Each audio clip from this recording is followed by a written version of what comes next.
এই যে দেখুন কত সুন্দর করে বের হয়ে গেল। পিঠাটা কতটা জালিদার, সফট, মোলায়েম হয়েছে। এই যে দেখুন একদম নরম তুলতুলে, মুখে দিলেই মিলিয়ে যাবে, খেতে এতটাই টেস্টি হয়। নমস্কার বন্ধুরা, আজকে আমরা স্বাদে গন্ধে অতুলনীয় তালের ভাপা পিঠা বানাবো। এই পিঠাটা খেতে এমনিতেই ভীষণ সুস্বাদু হয়, তবে তালের পাল্পটা দেওয়ার জন্য এর স্বাদটা আরো অনেকটাই বেড়ে যায়। তাহলে আসুন দেখে নিই আজকের রেসিপি। সবার প্রথমে এখানে নিয়েছি 1 কাপ সুজি, একটা ছাঁকনিতে নিয়ে নেব, চেলে নেব। এখন দিয়ে দেব সামান্য লবণ। যে কোনো পিঠাতে কিন্তু লবণটা দিতে হয়, তাহলে খুব ভালো টেস্ট আসে। আর এখানে নিয়েছি হাফ বাটি চিনি। চিনির পরিমাণটা আপনারা আপনাদের পছন্দ অনুযায়ী কমিয়ে বাড়িয়ে নেবেন।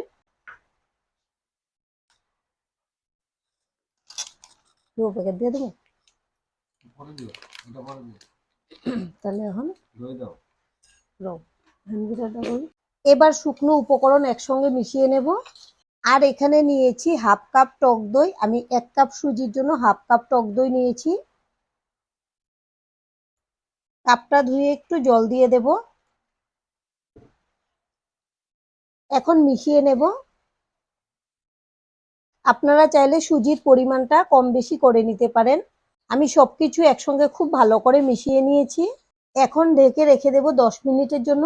10 মিনিট পর ঢাকনাটা খুলে নেব। আর এখানে নিয়েছি 1 প্যাকেট গুঁড়ো দুধ, এটা দিয়ে দেব। আর এখানে নিয়েছি 1 বাটি তালের পাল্প। আমি তালটাকে চেলে ভালো করে ছেঁকে নিয়েছি। এখন এখান থেকে আমি অর্ধেক দিয়ে দেব, একবারে পাল্পটা দেব না, তাহলে ব্যাটার বেশি পাতলা হয়ে যাবে। প্রথমে মিশিয়ে নেব, যদি দরকার পড়ে তাহলে পরে মেশাবো। এখন একসঙ্গে খুব ভালো করে মিশিয়ে নেব। আর আমাদের আজকের এই রেসিপিটা সম্পূর্ণ দেখে যদি আপনাদের ভালো লাগে, একটা লাইক অবশ্যই দিয়ে দেবেন। আপনাদের একটা লাইক আমাদেরকে অনেক উৎসাহ দেয় নতুন নতুন ভিডিও বানাতে। আর আমাদের পাশে থেকে চ্যানেলটিকে সাবস্ক্রাইব করে নেওয়ার জন্য অনুরোধ রইল। আমি খুব ভালো করে ফেটিয়ে নেব। আমি ব্যাটারটাকে খুব ভালো করে ফেটিয়ে নিয়েছি। আর দেখুন ব্যাটারের ঘনত্বটা ঠিক এরকম আছে। আর আমি হাফ বাটি তালের পাল্প দিয়ে করে নিয়েছি। এখন এখানে দিয়ে দেব অল্প ফুড কালার। এটা শুধু দেখা সুন্দরের জন্য দিচ্ছি, স্বাদের কিন্তু কোনো পরিবর্তন হবে না। আপনারা যদি ভালো না বাসেন এটা বাদ দিয়েও করে নিতে পারেন। এখন খুব ভালো করে মিশিয়ে নেব। আবারও খুব ভালো করে ফেটিয়ে নিয়েছি। এখন কিন্তু আমাদের ব্যাটারটা একদম রেডি। এবার এটা ঢেকে সাইডে রেখে দিচ্ছি আর বাদবাকি কাজগুলো করে নেব। আমাদের আজকের পিঠাটা জলের ভাপে বানাবো, তার জন্য গ্যাসে একটা সসপ্যান বসিয়ে দিয়েছি। এখন দিয়ে দেব জল। এবার এর মধ্যে একটা স্ট্যান্ড বসিয়ে দেব, আর একটু জল দেব। স্ট্যান্ডের সমান জলটা দিয়েছি। এখন ঢেকে খুব ভালো করে জলটাকে গরম করে নেব। আর আজকে আমরা পিঠাটা এই বাটিতে বানাবো। আপনারা আপনাদের হাতের কাছে যেরকম বাটি থাকে বানিয়ে নিতে পারবেন। এখন আমি এখানে নিয়েছি সাদা তেল। তেলটাকে ব্রাশ করে দিচ্ছি, তাহলে আমাদের পিঠাটা বের করার সময় খুব সুন্দর করে বেরিয়ে আসবে। সাইডগুলোতেও খুব ভালো করে লাগিয়ে নেব।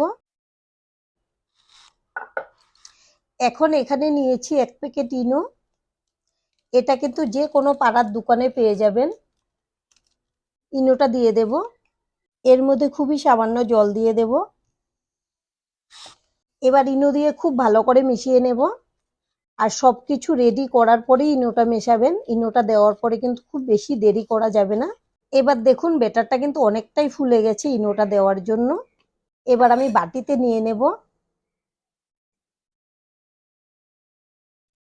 আপনারা এই পিঠাটা বানিয়ে সকালে জলখাবার হোক বা সন্ধ্যের টিফিনে বা রাতের ডিনারে যে কোনো সময় পরিবেশন করতে পারবেন। সব সময় কিন্তু খুব ভালো লাগে খেতে। আর হাতের কাছে যদি টক দইটা না থাকে, দুধ দিয়েও করে নিতে পারবেন। এখন একটু এভাবে সমান করে নেব। আর এদিকে জলটা খুব ভালো করে গরম করে নিয়েছি। এখন ঢাকনাটা খুলে নিলাম। গ্যাসের ফ্লেমটা লোতে করব। এখন আমি বাটিটা বসিয়ে দেব। এখন গ্যাসের ফ্লেম লো টু মিডিয়ামে রেখে আমি 15 মিনিটের জন্য রেখে দেব। 15 মিনিট পর ফিরে এসেছি। এখন ঢাকনাটা খুলে নেব। দেখুন কত সুন্দর ফুলে গেছে পিঠাটা। এখন আমি একটা কাঠি নিয়েছি, মাঝখানটায় চেক করে নেব পিঠা ঠিকঠাক হয়েছে কিনা। আর 2-1 মিনিট রাখলেই হয়ে যাবে, অল্প একটু লেগেছে। এখন আরো 2 মিনিটের জন্য ঢেকে রেখে দেব। আরো 2 মিনিট পর ঢাকনাটা খুলে নিচ্ছি। আবারও চেক করে নেব। এখন দেখুন কাঠি কিন্তু একদম পরিষ্কার বেরিয়েছে। এবার আমি গ্যাসটাকে অফ করে দেবো আর পিঠাটাকে ঠান্ডা করে বের করে দেখাচ্ছি। আমি পিঠাটাকে খুব ভালো করে ঠান্ডা করে নিয়েছি, এবার সাইডগুলো ছাড়িয়ে নেব। এই যে দেখুন ঠান্ডা হওয়ার পরে কিন্তু আপনি আপনিই ছেড়ে দেয়, কিন্তু গরম থাকা অবস্থায় যদি এটা বের করতে যান তাহলে কিন্তু সাইডগুলো ভেঙে যাবে। এখন একটা প্লেটে নিয়ে নেব।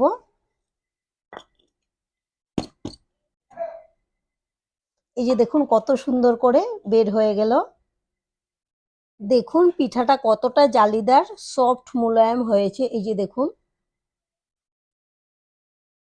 একদম নরম তুলতুলে, মুখে দিলেই মিলিয়ে যাবে, খেতে এতটাই টেস্টি হয়। আর এটা যদি আপনারা একবার বানিয়ে খান বারবার খেতে মন চাইবে।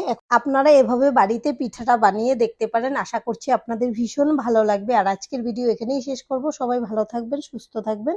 সম্পূর্ণ ভিডিও দেখার জন্য অসংখ্য ধন্যবাদ।